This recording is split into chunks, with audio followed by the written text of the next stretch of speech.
السلام علیکم ورحمۃ اللہ وبرکاتہ۔ محترم سامعین،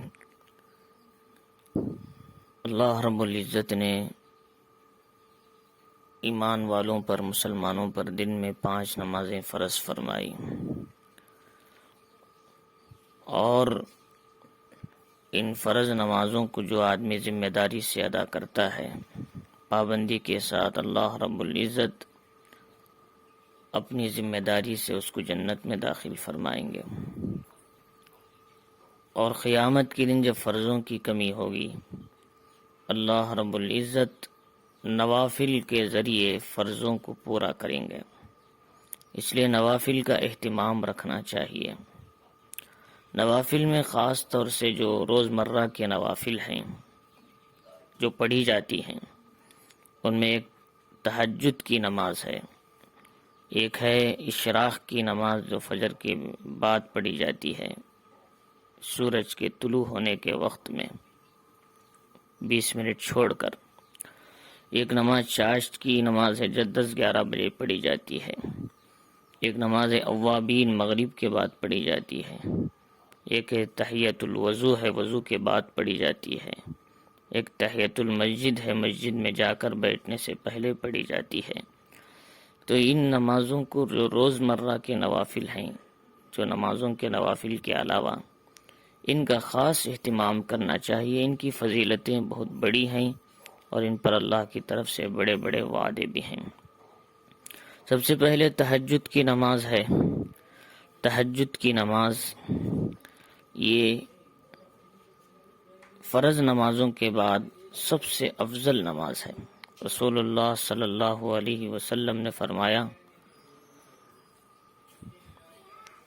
کہ تہجد کی نماز فرض نمازوں کے بعد سب سے افضل نماز ہے۔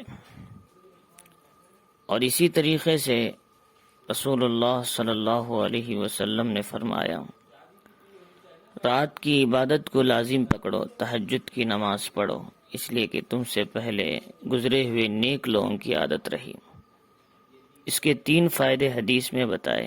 پہلا فائدہ یہ ہے، بندہ اللہ کے قریب ہوتا ہے، اللہ کا قرب ملتا ہے، اللہ کا پسندیدہ بنتا ہے۔ دوسرا فائدہ یہ ہے کہ اس نماز سے گناہوں کی تلافی ہوتی ہے، معافی ہوتی ہے۔ تیسرا یہ کہ بندہ تہجد کی نماز سے پڑھنے سے اور اس کی پابندی کرنے سے گناہوں سے دور رہتا ہے، گناہوں سے بچتا ہے۔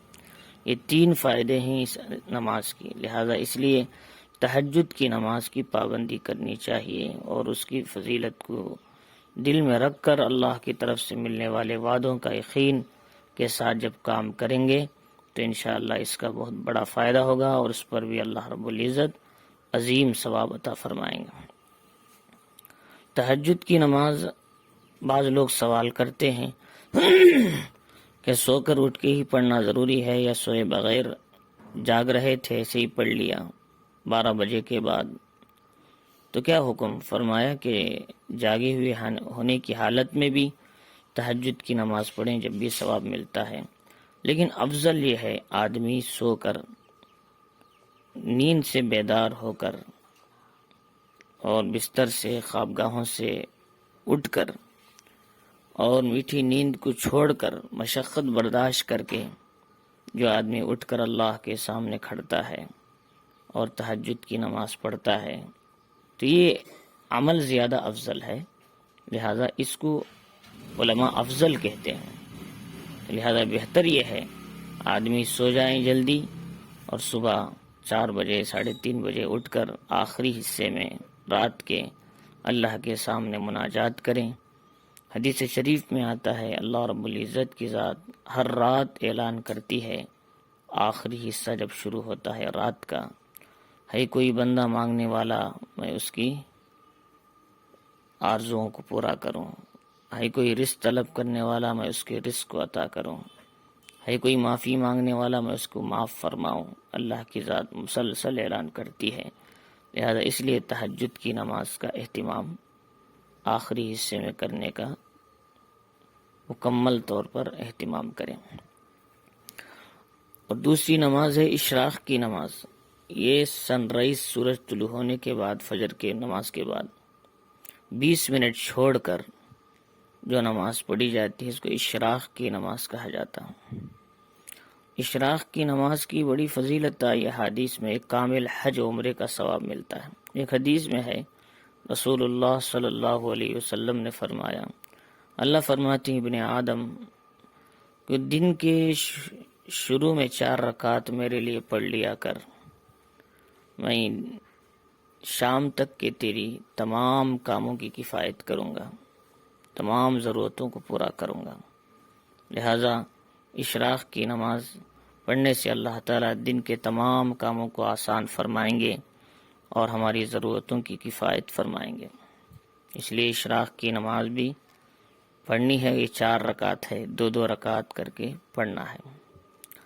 اور ایسے ہی چاش کی نماز ہے جو دن چڑھنے کے بعد 10-11 بجے پڑھی جاتی ہے۔ اس کی بڑی فضیلت آئی، رسول اللہ صلی اللہ علیہ وسلم نے فرمایا، جو کوئی آدمی چاش کی نماز 12 رکعت پڑھتا ہے، اللہ تعالیٰ اس کے لیے جنت میں سونے کا محل تیار کرتے ہیں۔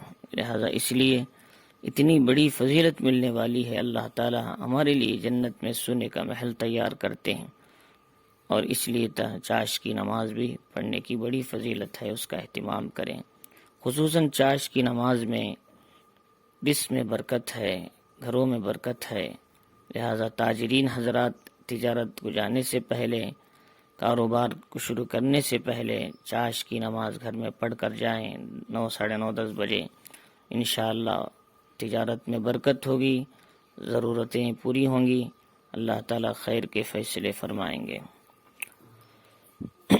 اور چاش کی نماز 12 رکعت ہے، اور اس کو کوئی 4 پڑھیں، 8 پڑھیں، جب بھی درست ہے، کوئی مسئلہ نہیں۔ اور چاش کی نماز کا وقت اشراق کے بعد ہی شروع ہو جاتا ہے۔ اشراق کا جب وقت شروع ہوتا ہے اسی وقت چاش کا بھی وقت شروع ہوتا ہے۔ کسی کو وقت نہیں 10-11 بجے تو پہلے ہی پڑھ لیں، جب بھی درست ہے، کوئی مسئلہ نہیں۔ اور تیسرا اور چوتھی نماز ہے اوابین کی، مغرب کے بعد پڑھی جاتی ہے۔ نبی پاک علیہ السلام نے فرمایا، جو کوئی مغرب کی نماز کے بعد کوئی غلط بات زبان سے نہ نکالے، 6 رکعت نفل پڑھیں، اللہ تعالیٰ اس کے لیے 12 سال کی عبادت کا ثواب لکھتے ہیں۔ کتنا آسان سودا ہے، 6 رکعت نماز پڑھنے سے 12 سال کی عبادت کا ثواب مل رہا ہے۔ لہذا اوابین کی نماز کی بھی اہتمام کرنا چاہیے تاکہ اس کی فضیلت حاصل ہو، 12 سال کی عبادت کا ثواب ہمیں مل سکے۔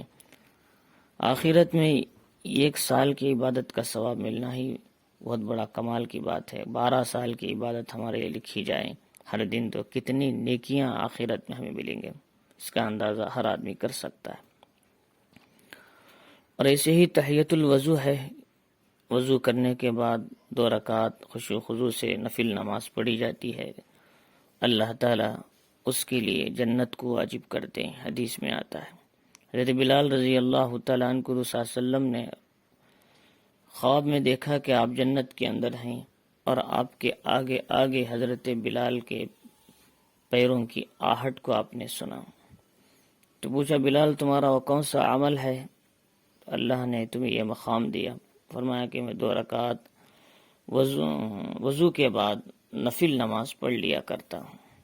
تو یہ تحیۃ الوضو تھا، اللہ تعالیٰ نے اس نماز کی وجہ سے حضرت بلال رضی اللہ تعالیٰ عنہ کو اتنا بڑا مقام دیا۔ اور تحیۃ المسجد ہے، آدمی مسجد میں جائیں، سنت نماز کوئی بھی نہیں ہے اس وقت، بیٹھنے سے پہلے 2 رکعت نفل پڑھ لیں، تو یہ تحیۃ المسجد کہا جاتا۔ اگر وہ سنت ہے وقتیہ، سنت پڑھ لیں تو اس میں یہ نماز کا ثواب بھی مل جاتا ہے، اس کو الگ سے پڑھنے کی ضرورت نہیں ہے۔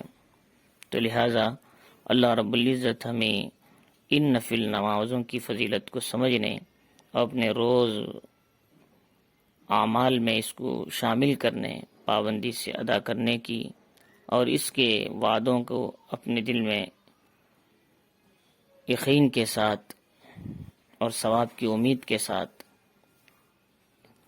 ان نوافل کو پڑھنے کی، اس پر عمل کی توفیق عطا فرمائے، آمین۔